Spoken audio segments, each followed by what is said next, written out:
राधे राधे दोस्तों। आज की हमारी कहानी है गोनू झा की कहानी।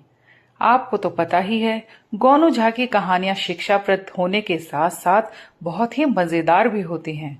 आज की कहानी का नाम है लालच बुरी बला है भाई। गोनू झा गदगद मन से मिथिला नरेश के दरबार से अपने घर की ओर जा रहे थे। महाराज ने उन्हें एक भैंस भेंट की थी।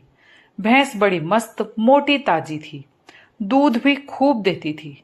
गोनू झा अपने हाथ में भैंस के गले की रस्सी थामे मस्त चाल में चले जा रहे थे। रास्ते में उन्हें रूपलाल मिल गया। रूपलाल उनके बचपन का दोस्त और पड़ोसी था। जब से गोनू झा मिथिला नरेश के दरबार में नौकरी करने लगे थे, तब से उनका रूपलाल से मिलना जुलना नहीं हो पाता था। रूपलाल गोनू झा की दिन दूनी रात चौगुनी तरक्की को देखकर उनसे मन ही मन जलने लगा था और पीठ पीछे उनकी शिकायत करने से भी नहीं चूकता था। जब भी मौका मिलता तो कह बैठता, अरे गोनुआ, कल तक रोटी के लिए मारा मारा फिरता था। 2 वक्त की रोटी नसीब नहीं होती थी। कई बार तो मैं उसे अपने घर ले जाकर खिला दिया करता था। आखिर वो मेरा बाल सखा जो ठहरा। गोनू झा को अब इस तरह की बातों का पता चलता तो उन्हें कभी बुरा नहीं लगता, क्योंकि तीनों बातें सही थी। वे गरीबी में पले थे, कई बार भूखे रहकर दिन गुजारा था। रूपलाल उनका बाल सखा था और अक्सर अपने घर ले जाकर अपने साथ बिठाकर उन्हें भोजन करा चुका था। रूपलाल को देखकर गोनू झा प्रसन्न हो गए और रूपलाल का कुशल क्षेम पूछने लगे। रूपलाल ने औपचारिकतावश उनकी बातों का जवाब दिया, लेकिन उसकी आंखें इस शानदार भैंस पर टिकी रही। रूपलाल ने उनसे पूछा, क्यों भाई गोनू, ये भैंस कितने में ली? गोनू झा ने सहजता से जवाब दिया, अरे भाई रूपलाल, अभी गोनू झा के पास इतने पैसे नहीं हुए कि भैंस खरीदे। ये तो आज मिथिला नरेश ने मेरी एक बात पर खुश होकर मुझे भेंट में दी है। अब मुझे भी तुम्हारी तरह घर में दूध दही घी मक्खन का मजा मिलेगा। रूपलाल के साथ ही गोनू झा अपने घर आए और भैंस के लिए बंटा गाड़ने के काम में लग गए। रूपलाल को लगा कि गोनू झा उसकी उपेक्षा कर रहे हैं, इसलिए वो गोनू झा से ये कहकर विदा हो गया कि घर में कुछ काम है जिसे अभी ही कर लेना जरूरी है। गोनू झा ने सहज होकर कहा, हाँ भैया, जरूरी काम है तो उसे पहले निपटा लो, हमारा मिलना जुलना तो चलता ही रहेगा। रूपलाल ने इसे भी अपनी उपेक्षा ही समझा। उसने मन ही मन सोचा, ये गोनू झा एक भैंस क्या ले आया, इतना इतराने लगा है। इतने दिनों के बाद मैं इसके दरवाजे पर आया, पानी के लिए पूछना तो दूर, बैठने तक के लिए नहीं कहा। वो मन ही मन कुढ़ते हुए अपने घर चला गया। गोनू झा से जला भुना रूपलाल जब भी अवसर मिलता तो लोगों से गोनू झा की मगरूरियत के किस्से नमक मिर्च लगाकर बताता रहता। घर में भैंस जाने से गोनू झा की जिम्मेदारी बढ़ गई थी। वे राज दरबार जाने से पहले भैंस की कुट्टी सानी लगाते, पानी पिलाते और शाम को दरबार से निकलते ही सीधे घर आते और भैंस को नहलाने धुलाने और उसकी कुट्टी सानी करने में लग जाते।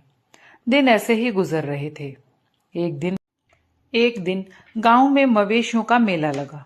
मेले में गांव के मवेशियों के स्वास्थ्य परीक्षण की भी व्यवस्था थी और अच्छे रखरखाव वाले मवेशियों की एक प्रतियोगिता भी थी। प्रतियोगिता और स्वास्थ्य परीक्षण में मिथिला नरेश की भैंसें भी शामिल हुई और रूपलाल की भैंसें भी, लेकिन गोनू झा की भैंस को स्वास्थ्य और रखरखाव दोनों ही दृष्टि से अव्वल घोषित किया गया। इस बात से रूपलाल और ज्यादा चिढ़ गया। उसने एक कुटिल चाल चल दी। रूपलाल ने मिथिला नरेश की भैंसों के साथ प्रतियोगिता में आए मवेशी अधिकारी के कान भरते हुए कहा कि इस पुरस्कार से गोनू झा इतराने लगे हैं और अपने को महाराज से भी ज्यादा समझदार समझने लगा है। कह रहा है कि भैंस पालना उसके बूते की बात नहीं। देख लिया ना, महाराज की भैंस भी मेरी भैंस का मुकाबला नहीं कर पाई। रूपलाल ने ग्रामीणों के कान में भी ये बात दोहराई और मेले से अपनी भैंस लेकर अपने घर लौट आया। गांव में बात फैलते देर नहीं लगती। जंगल की आग की तरह पूरे गांव में गोनू झा की भैंस के अव्वल आने की खबर फैली तो उतनी ही तेजी से ये बात भी फैली कि गोनू झा कहते हैं कि भैंस पालने की ताकत तो महाराज में भी नहीं है। ये चर्चा फैली तो महाराज तक भी पहुंची। मिथिला नरेश को इस बात पर विश्वास ही नहीं हुआ कि गोनू झा उनके बारे में ऐसी बात भी कहीं बोल सकते हैं। लेकिन जब उन्होंने अपने राज्य के पशु अधिकारी से पशु मेले के बारे में जानकारियां हासिल की, तब उस अधिकारी ने भी गोनू झा की भैंस की अव्वल आने और गोनू झा द्वारा अकड़ में आकर महाराज के विरुद्ध टिप्पणी करने की बात बताई। अब मिथिला नरेश को अपने अधिकारी की बात पर विश्वास नहीं करने का कोई कारण नहीं रहा। गुप्तचरों से तो उन्हें पहले ही गोनू झा के गांव में फैली चर्चा के बाबत जानकारी हो चुकी थी। क्रोध में आकर मिथिला नरेश ने गोनू झा की भैंस को मरवा देने का आदेश दे अपने खास प्रहरियों को दिया। इस बीच गोनू झा को भी गांव में उड़ी अफवाह का पता चल चुका था। वे इस अफवाह के बारे में महाराज को सफाई देते उससे पहले ही उनकी भैंस मरवा दी गई। गोनू झा सख्ते में आ गए। उन्होंने किसी से कुछ नहीं कहा, महाराज से भी नहीं। चमार को बुलाकर उन्होंने भैंस की खाल उतरवा ली और भैंस के शव को खेत में गड़वा दिया। भैंस की खाल को लेकर गोनू झा गांव के सरहद के पार पहुंचे और वहां एक बरगद के पेड़ पर चढ़कर भैंस की खाल को पेड़ की डालों पर पसार दिया। वे रोज रात को उस पेड़ के पास पहुंचते और पेड़ पर चढ़कर भैंस की खाल को छूकर संकल्प लेते कि जब तक इस भैंस को मरवाने वालों से वे बदला नहीं लेंगे, तब तक रात को चैन की नींद नहीं सोएंगे। इसी तरह 7 दिन बीत गए। 8वें दिन अमावस की रात आई। गोनू झा पेड़ पर चढ़े हुए थे कि कुछ चोर पेड़ के नीचे आकर बैठ गए। गोनू झा ने ऊपर से ही अनुमान लगाया कम से कम 4 चोर होंगे। चोरों में से एक ने ढीबरी जला ली और ढीबरी की हल्की रोशनी में वे चोरी का माल आपस में बांटने लगे। गोनू झा भैंस की खाल थामे थोड़ा सा झुककर ये देखने की कोशिश करने लगे कि चोर आपस में क्या बांट रहे हैं। गोनू झा के झुकते ही चोरों ने एक थैली पलटी और थैली से अशर्फियां गिरने लगी। छन छन छन। अशर्फियों की दमक से गोनू झा विस्मित हो गए और डाल से उनका पांव फिसल गया। पेड़ से गिरने से बचने की कोशिश में शरीर का संतुलन बनाए रखने के लिए उन्होंने भैंस की खाल छोड़ दी और पेड़ की एक डाल पकड़ ली। ये सब इतनी तेजी से घटित हुआ कि गोनू झा को समझ भी नहीं आया कि क्या हो गया। भैंस की खाल पेड़ पर धूप में सूखकर कड़ी हो चुकी थी। गोनू झा के हाथ से छूटते ही ये खाल पेड़ की डाल पर पत्तों से टकराती अजीब आवाज पैदा करती हुई चोरों पर गिरी। चोर इसे प्रेत लीला समझकर वहां से डरकर सिर पर पैर रखकर भागे। गोनू झा ने देखा चोर बिना पीछे मुड़े भागते जा रहे हैं और अंततः घने अंधकार में विलीन हो गए। काफी देर तक गोनू झा पेड़ की डाल पर बैठे अपने को संयत करते रहे। जब उन्हें भरोसा हो गया कि चोर अब वापस नहीं आएंगे, तब उन्होंने चोरों का असबाब देखा जिसके बंटवारे के लिए पेड़ के नीचे वो इकट्ठा हुए थे। गोनू झा की खुशी का ठिकाना नहीं था। उनके सामने सोने के शर्फियों का ढेर लगा था और जेवरों की थैलियां पड़ी थी। गोनू झा के सामने समस्या थी कि ये धन वो कैसे अपने घर लेकर जाएं।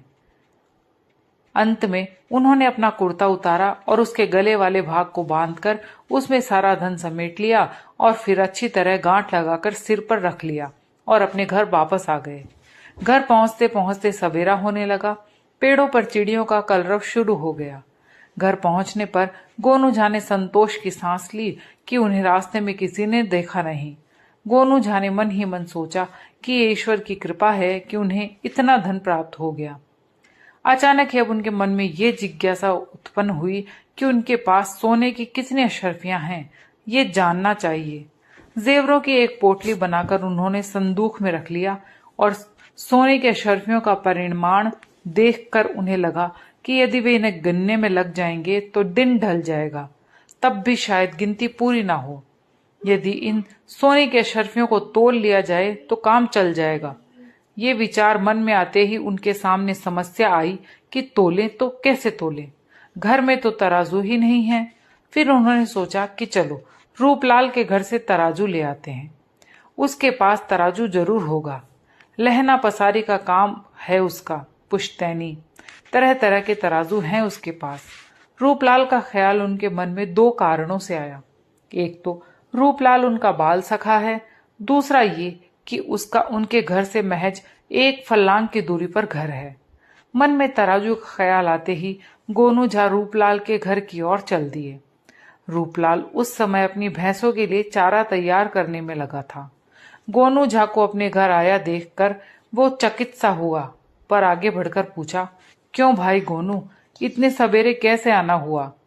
तुम्हारी आंखें चढ़ी हुई हैं, रात भर सोए नहीं क्या? गोनू झा ने कहा, रूपलाल तुमने ठीक कहा, रात को सोया नहीं। अभी तुम मुझे तराजू और बाट दे दो, जरा जल्दी में हूं। चैन से बैठूंगा तो बातें करूंगा। रूपलाल तराजू लेने के लिए अपने घर के अंदर गया। वो शंकालू तो था ही मन सोचने लगा, आखिर क्या बात है? गोनू झा रात भर सोया नहीं और सवेरे सवेरे तराजू लेने आ गया। आखिर वो रात में जगा क्यों? तराजू पर इतने सवेरे क्या तोलेगा? अपने संदेह की प्यास बुझाने के लिए उसने थोड़ी सी लेई तराजू की पैंदी में ये सोचकर लगा दी कि गोनू झा इस तराजू से जो कुछ भी तोलेंगे उसका कुछ अंश उसमें जरूर चिपक जाएगा। उसने गोनू झा को तराजू और बाट दे दिए। गोनू झा तराजू और बाट लेकर अपने घर आ गए। सोने की अशर्फियां तोलकर उन्होंने एक छोटी बोरी में भरकर संदूक में रखा और तराजू वापस करने के लिए चले तो देखा तराजू के पैंदे पर एक सोने की अशर्फी चिपकी हुई है। उन्होंने समझ लिया कि रूपलाल ने तराजू के पैंदे में लेई लगाई है। शायद वो ये जानने को उत्सुक था कि मैं क्या तोलूंगा। गोनू झा के होठों पर एक रहस्यमयी मुस्कान तैर गई और उन्होंने तराजू के पैंदे में स्वर्ण मुद्रा को ठीक से चिपकाया और तराजू रूपलाल को लौटाए। गोनू झा को विश्वास था कि अब स्वर्ण मुद्राएं तोले जाने की खबर पूरे गांव में फैल जाएगी, क्योंकि वे जानते थे कि बचपन से ही रूपलाल के पेट में कोई बात नहीं पचती है। उसके पास जो भी नई सूचना होती है उसे बढ़ा चढ़ाकर लोगों को बताने में उसे आनंद आता है। और गोनू झा चाहते थे कि गांव वालों को जानकारी मिले कि गोनू झा के पास हजारों स्वर्ण मुद्राएं हैं। हुआ भी यही। दिन चढ़ते ही गोनू झा के पास बधाई देने के लिए लोग आने लगे। उनका मकसद बधाई देना कम, ये जानना जरूरी था कि आखिर गोनू झा के पास इतना धन आया तो आया कहां से कि स्वर्ण मुद्राएं गिनने की जगह उन्हें तोलना पड़ा। रूपलाल भी उन जिज्ञासुओं में था। गोनू झा ने अपने दरवाजे पर खड़े ग्रामीणों को देखा तो मन ही मन सोचने लगे, ये वही लोग हैं जिनके द्वारा उड़ाई गई अफवाह के चलते उनके प्यारी भैंस को महाराज ने मरवा दिया। अंत में रूपलाल ने जब उनसे बचपन की दोस्ती का वास्ता देकर धन का रहस्य जानना चाहा तो गोनू झा बोले, भाई रूपलाल तुमसे क्या छुपाना, भैंस के मरने के बाद मैंने उसकी खाल उतरवा ली थी, क्योंकि मुझे मालूम था कि गांव के बाहर बरगद के पेड़ पर एक पिशाच रहता है। उसे भैंस की खाल बहुत भाती है और वो भैंस की खाल के लिए जितना चाहो उतना धन देता है। मैं रोज रात को बरगद के पेड़ के पास भैंस की खाल लेकर जाता था। कल अमावस की रात को वो पिशाच मुझे मिल गया और उसके बाद उसने मुझसे भैंस की खाल लेकर स्वर्ण मुद्राएं दी। उस पिशाच ने मुझसे और भी भैंसों की खालें देने को कहा, क्योंकि उस पिशाच की बेटी की शादी है और वो हर एक बाराती को एक एक खाल देने का फैसला कर चुका है।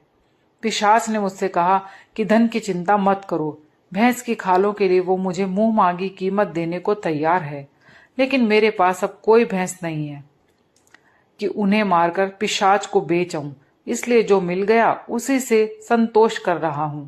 वैसे भी कहते हैं कि लालच बुरी बला है। ग्रामीणों को तो मानो खजाने की चाबी ही मिल गई। सभी खुशी खुशी लौटे। गोनू झा को ग्रामीणों की चाल देखकर समझ में आ गया कि वे जो चाहते थे वो हो गया। दूसरे दिन पूरे गांव में दूध के लिए हाहाकार मच गया। गांव की जितनी भैंसें थी मारी जा चुकी थी। खालें उतरवाकर इन भैंसों को खेतों में दफना दिया गया था। गोनू झा तक बात पहुंची तो वो बुदबुदाए, जैसी करनी वैसी भरनी। फिर गुनगुनाने लगे, लालच बुरी बला रे भैया, लालच बुरी बला।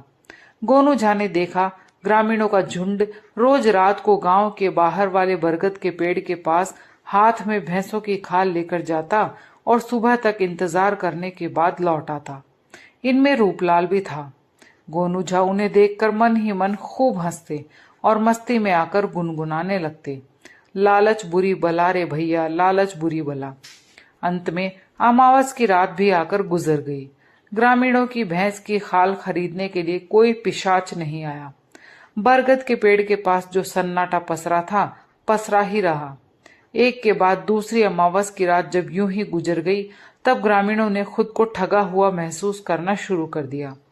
दूध के अभाव में गांव में त्राही त्राही मची थी और सभी गांव वालों के खेतों से भैंस के शवों के सड़ने के कारण सड़ांत की भरबक पैदा होने लगी थी।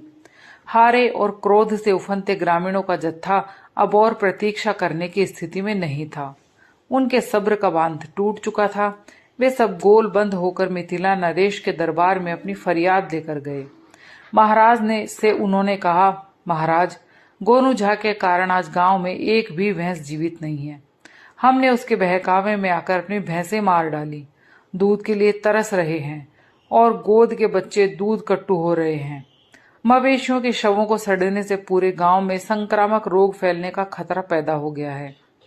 महाराज को गोनू पर बहुत गुस्सा आया।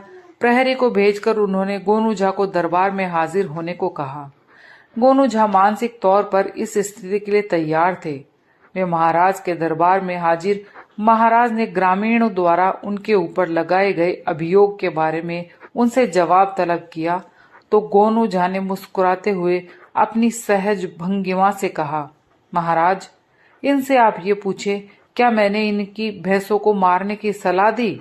ये मुझसे ये पूछने आए थे कि मेरे पास इतना धन कहाँ से आया। चूंकि इनका प्रश्न कपोल कल्पित था, इसलिए मैंने इन्हें भैंस की खाल की कथा सुना दी, यानी कपोल कल्पित प्रश्न का उत्तर कपोल कल्पित रूप में ही दे दिया। और महाराज, इन्हें कथा सुनने के बाद मैंने ये नीति वाक्य कई बार दोहराया कि लालच बुरी बला है भाई, लालच बुरी बला। मगर इन्हें भूत प्रेतों पर विश्वास है, पिशाचों और बेतालों के अस्तित्व को ये स्वीकारते और पूजते हैं। इसलिए इन अंधविश्वास वाले मस्तिष्क में लालच नहीं करने की सलाह का कोई अर्थ नहीं पनपा। अब आप ही कहें महाराज कि क्या मैं इनकी करनी का दोषी हूं? यदि आपको मैं दोषी लगूं तो आप जो चाहें सजा मुझे दें। महाराज ने ग्रामीणों के जत्थे की ओर देखा। सभी चुप थे, आंखें नीची किए खड़े। महाराज समझ गए कि ग्रामीणों ने अपनी लालच में भैंस गंवाई है। उन्होंने गोनू झा को ससम्मान वापस भेज दिया, जबकि ग्रामीणों को उनकी मूर्खता के लिए फटकार लगाई। ग्रामीण महाराज के पास से अपना सा मुंह लेकर लौटे। महाराज ने राज्य की ओर से गांव के बच्चों के लिए दूध की व्यवस्था करा दी, क्योंकि ये उनका राजधर्म था। और गोनू झा मस्ती में गुनगुनाते हुए अपने घर की ओर चले जा रहे थे। लालच बुरी बला है भैया, लालच बुरी बला। दोस्तों, ये कहानी यहीं समाप्त होती है। अगर आपको कहानी अच्छी लगी हो, पसंद आई हो, तो प्लीज लाइक और कमेंट जरूर कीजिए। और अगर आप मेरे चैनल पर नए हैं तो प्लीज मेरे चैनल को सब्सक्राइब कर लीजिए। कहानी सुनने के लिए आप सभी का बहुत बहुत धन्यवाद।